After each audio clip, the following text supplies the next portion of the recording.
That's right. What's going on, Jerome's? Your Minnesota Vikings are 7-6, and the Vikings scored 3 points on the road, and they won and they covered. But a win is a win is a win. We're on to Cincinnati, but here are 10 truths about the Minnesota Vikings, the best 7-6 team in NFL history. Truth number 1, Passionate Mania is over. Now, some Vikings fans had called that a couple weeks ago.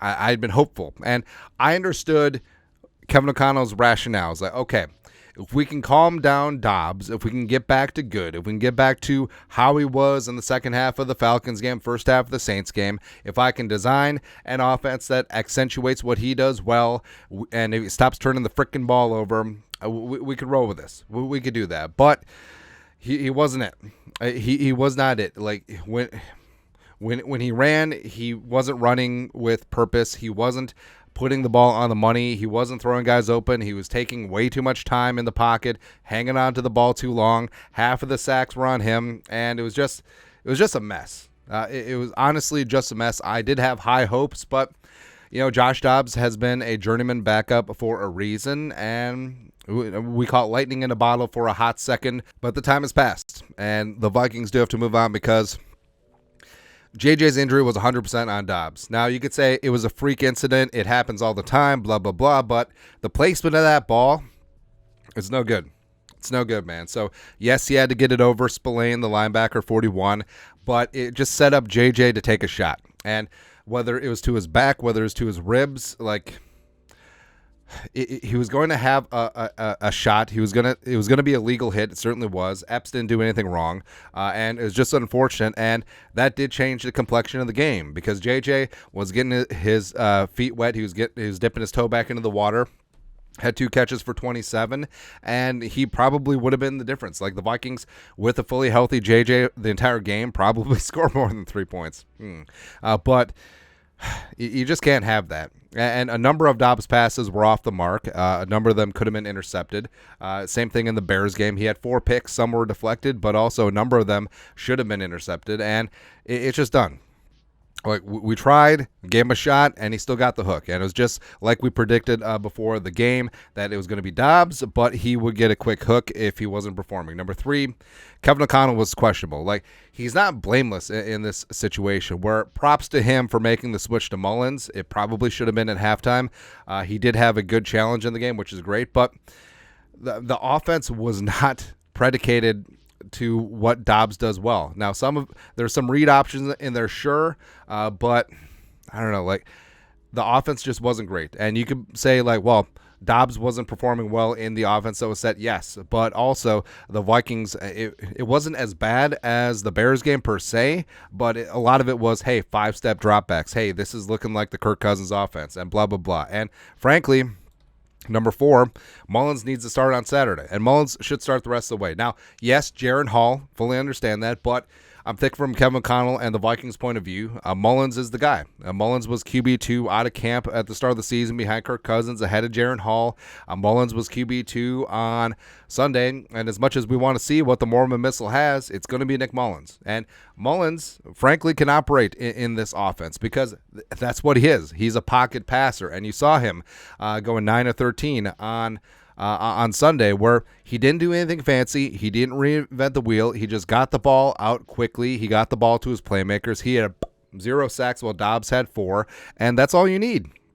And that's basically what Jumpin' Jake Browning on the other side on Saturday of the Bengals has been doing. Like, he doesn't do anything great.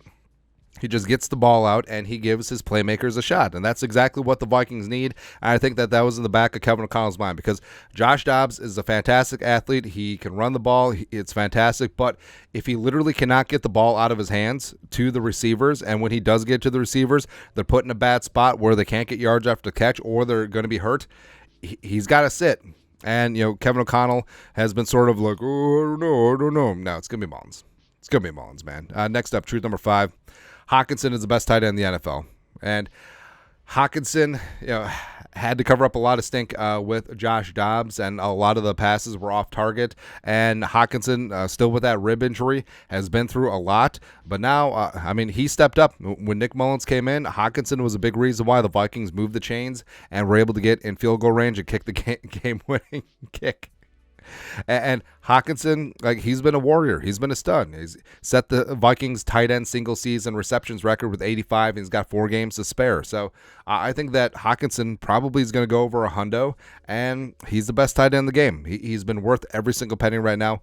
Got to work on a couple of the drops, but other than that, we're good. Next up, number 6, the offensive line was a mess before injuries. And Brian O'Neill, when he was out there before he sprained his left ankle, hopefully he's good for Hendrickson and the Bengals on Saturday. But he was getting worked by Crosby, just like he got worked by Montez Sweat against the Bears. And O'Neill, he's one of the best right tackles in the game, but he hasn't looked at the last couple of games. And Ed Ingram going down. Who knew that Ed Ingram was a linchpin on the right side? Randall was sort of whatever. Reisner, when he went down, that kind of stunk. But overall, the Vikings offensive line, it wasn't good against Chicago. It wasn't good in the first half with Dobbs. Actually, the entire game with Dobbs against the Raiders. So they got to suture things up because Nick Mullins, he doesn't have the movement skills of Dobbs. Now, part and parcel of that is that Mullins probably has a little bit better pocket awareness than Dobbs. You could tell that just everything was just a half second too slow in the pocket with Josh Dobbs. But hopefully the Vikings can take care of Mullins and they can keep him off the ground and go from there. Next up, number 7, Brian Flores needs to stay. For the love of everything that's holy, I understand that his resume is probably going to get him another head coaching job, and also Miami, that certainly was not on him. But Flores is a true leader of men. You can tell just by the way the defensive players talk about Flores and this defense. It's night and day from last year. They're playing fun, fast, and free. They're putting the best spots to succeed. Look at Josh Metellus. He's turned into a Pro Bowl player, borderline all-pro player, and he was a utility backup for a number of years. Cam Beasley's looking fantastic. Ivan Pace Jr. is rising up and getting things done. Wanham is racking up and stacking up sacks. Harrison Phillips is having the best season of his career. Danielle Hunter goes without saying. So if he can find a way, where I don't think this would happen because the Wilfs love stability, but could Kevin O'Connell butcher the rest of the regular seasons and playoffs so badly that Flores is just promoted? I don't think that it would happen, but so say Flores stays another year, right? Say that he's going to interview. He's going to have opportunities, but say he can't find the perfect fit because Flores now can be choosy. He just doesn't have to take any opening, right? So he could just stay here and be the highest paid coordinator in the NFL, pull a Dan Quinn with the Cowboys where, Quinn's been up for head coaching jobs the last couple of years, but he decided to stay in Dallas. But maybe Flores does that, and maybe Kevin O'Connell enters 2024 on thin ice, and it's just Brian Flores, just waiting for him, man.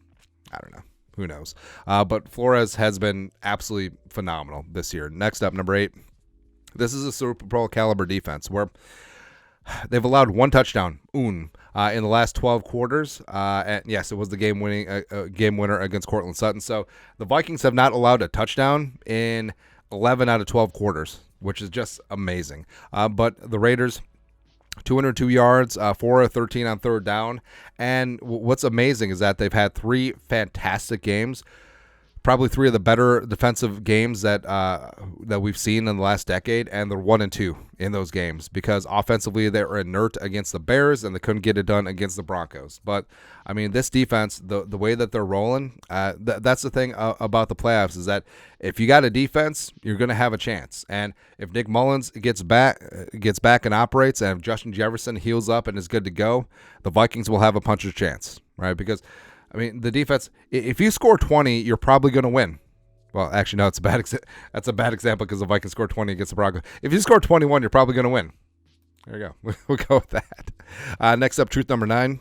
The Vikings are in prime position. Now, no one wants to hear it because the Vikings literally just won a game 3-0. But if you look at the way that the NFC broke down, it went about as well as it went about as good as possible for the Vikings. So the Niners beat the Seahawks, knocked them down a peg. The Rams lost in overtime to the Ravens. The Falcons lost to the Bucks. That's whatever. And the Lions lost to the Bears. But we'll get to the Lions. The Lions are fraudulent. And hopefully the Giants and our guy Tommy Cutlets can beat the Packers one time tonight. So the Vikings right now are alone in the 6th seed at 7-6. So the Vikings are in absolutely good position. And lastly, truth number 10, the Lions are frauds. And we said it at the time, hey, Lions, they do great against poor competition, but then all of a sudden, the Lions lose into the Bears. They should have lost to the Bears 3 weeks ago. They almost blew a 21-point lead against the Saints. They lost to the Packers. The Lions are absolutely fraudulent, and as of right now, the Vikings are still 2 games behind, but guess what? Beep, bop, bop, bop, boop. 2 of the final 4 games are against the low-energy Detroit Lions. And also, Lions play at Dallas in one of their remaining games.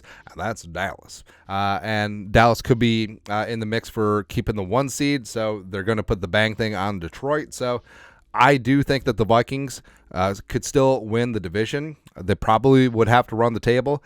Probably need to beat the Lions twice and get it done against the Packers at home. Should be easy peasy lemon squeezy. And can you just go on the road and beat the Bengals? You're probably going to have to score more than 3, but who knows, man. But as bad as this season has gone, and you could have just written off the season when it started out 0-3, 1-4, and you lost JJ for a while, and then you lost him again, and then you lost Kirk Cousins, and then all of these injuries are just adding up, and this team is a mess, but it's a beautiful mess because the defense is still a top dog. Offensively, maybe they can get their ish together heading into the playoffs. This is a major test for Kevin O'Connell. He needs to prove that he's a great coach as opposed to just a good coach, and we'll see. We'll see. Either way, house money right now, and whatever happens, happens. Like I do think that the Vikings will make the playoffs, and frankly, I don't think that any team is going to be super thrilled because if the season ended right now, the Vikings would open up on the road against Detroit. Do you think Detroit's really thrilled about that? No. The Vikings could easily beat the Buccaneers, but they're probably not going to get the 5 seed, whatever. But the Vikings could go on the road. The Vikings could beat the Eagles for sure. The Vikings are to beat the Niners. Oh, the Vikings are the only team to beat the Niners in the NFC. No big deal. No big deal, man. But keep Skull alive. We'll go from there. But that's it. That's it. 10 truths about the 7-6 Minnesota Vikings. Let us know your thoughts and our thoughts in the comment section below. Subscribe for daily Vikings takes. Most about the work. Put a little something in the Venmo. But till next time, Skull, production value.